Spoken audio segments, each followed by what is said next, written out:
माघ मास का महात्म तीसरा अध्याय। तब राजा दिलीप कहने लगे कि महाराज, यह पर्वत कितना ऊंचा और कितना लंबा चौड़ा है। तब वशिष्ठ जी कहते हैं कि 36 योजन, 1 योजन 4 कोस का होता है। ऊंचा ऊपर चोटी में 10 योजन चौड़ा और नीचे 16 योजन चौड़ा है, जो हरी, चंदन, आम, मदार, देवदार और अर्जुन के वृक्षों से सुशोभित है। दुर्भिक्ष से दुखी होकर इस पर्वत को फल और फूलों से परिपूर्ण देखकर भृगु वहीं रहने लगे और वहां पर कंदराओं, वनों और उपवनों में बहुत दिनों तक जप करते रहे। इस प्रकार जब भृगु ऋषि वहां पर अपने आश्रम पर रह रहे थे, तो एक विद्याधर अपनी पत्नी सहित उतरा। वे अत्यंत दुखी थे। उन्होंने भृगु ऋषि को प्रणाम किया और ऋषि ने बड़े मीठे स्वर में उनसे कहा कि हे विद्याधर, तुम बड़े दुखी दिखाई देते हो, इसका क्या कारण है? तब विद्याधर कहने लगा कि महाराज, पुण्य के फल को पाकर, स्वर्ग पाकर तथा देवतुल्य शरीर पाकर भी मेरा मुख व्याघ्र है जैसा है। मेरे दुख और अशांति का यही एक कारण है। न जाने किस पाप का फल है। मेरे चित्त की व्याकुलता का दूसरा कारण भी सुनिए।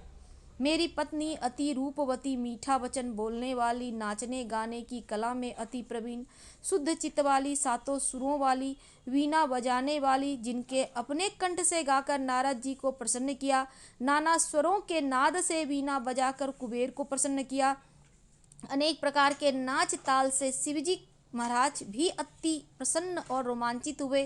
शील, उदारता, रूप और यौवन में स्वर्ग की कोई अप्सरा भी इस जैसी नहीं है। कहाँ ऐसी चंद्रमुखी स्त्री और कहाँ मैं व्याघ्र मुख वाला। यही चिंता सदैव मेरे हृदय को जलाती है।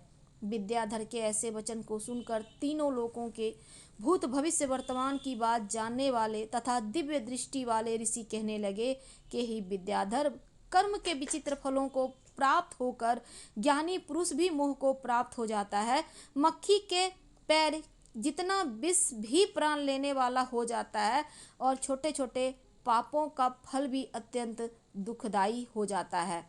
तुमने माघ मास की एकादशी का व्रत करके द्वादशी न आने पर शरीर में तेल लगाया, इसी पाप कर्म से व्याघ्र हुए। एकादशी के दिन उपवास करके द्वादशी को तेल लगाने से राजा पुरुरवा ने भी कुरूप शरीर पाया था।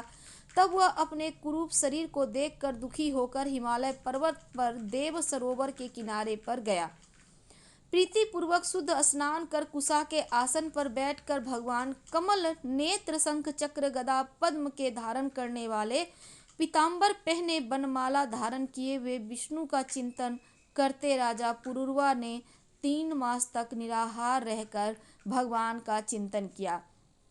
इस प्रकार 7 जन्मों में प्रसन्न होने वाले भगवान राजा के 3 महीने के तप से ही अति प्रसन्न हो गए और माघ की शुक्ल पक्ष की एकादशी को प्रसन्न होकर भगवान ने अपने शंख के जल से राजा को पवित्र किया। भगवान ने उसके तेल लगाने की बात याद दिलाकर सुंदर देवताओं का सा रूप दिया, जिसको देखकर उर्वशी भी उनको चाहने लगी और राजा कृतकृत्य होकर अपनी पुरी को चला गया। भृगु ऋषि कहने लगे कि हे विद्याधर, इसीलिए तुम क्यों दुखी होते हो कि तुम अपना यह राक्षसी रूप छोड़ना चाहते हो?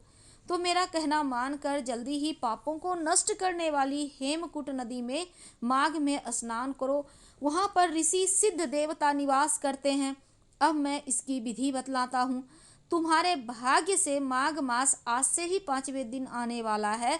पौष शुक्ल एकादशी से इस व्रत को प्रारंभ करो। भूमि पर सोना, जितेंद्रिय रहकर दिन में 3 समय स्नान करके महीना भर निराहार रहो। सब भोगों को त्याग कर तीनों समय भगवान विष्णु का पूजन करो। जब तुम द्वादशी को शिव जी स्रोत मंत्रों से पूजन करोगे तो तुम्हारा मुख देखकर सभी चकित हो जाएंगे और तुम अपनी पत्नी के साथ सुखपूर्वक क्रीड़ा करोगे। माघ मास के प्रभाव को जानकर सदा माघ में स्नान करो। पाप दरिद्रता से बचने के लिए मनुष्य को सदा यत्न के साथ माघ मास का स्नान करना चाहिए। स्नान करने वाला इस लोक और परलोक में सदा सुख पाता है। वशिष्ठ जी कहते हैं, दिलीप भृगु के यह वचन सुनकर वह विद्याधर अपनी स्त्री सहित उसी स्थान पर पर्वत के झरने में माघ का स्नान करता रहा और उसके प्रभाव से उसका मुख देव सदृश्य हो गया और वह मणिग्रीव पर्वत पर आनंद से रहने लगा। भृगु जी भी नियम की समाप्ति पर शिष्यों सहित ईवा नदी के तट पर आ गए। तो माघ मास महात्म्य तीसरा अध्याय समाप्त हुआ। कल हम आपसे चौथे अध्याय के साथ फिर मिलेंगे। और माघ मास में वेग से बहने वाली किसी भी नदी के जल में स्नान करें, रात भर छत पर रखे हुए जल पूर्ण घट से स्नान करें या फिर दिन भर सूर्य की किरणों से तपे हुए जल से स्नान करें तो उत्तम रहता है। माघ स्नान के लिए ब्रह्मचारी, गृहस्थ, सन्यासी, वनवासी, चारों आश्रमों के ब्राह्मण, क्षत्रिय, वैश्य, शूद्र, चारों वर्णों के बाल, युवा, वृद्ध, तीनों अवस्था के स्त्री, पुरुष या नपुंसक जो भी हों, सबको आज्ञा है, सभी यह नियम करें, नित्य माघ स्नान कर सकते हैं। स्नान की विधि क्या है?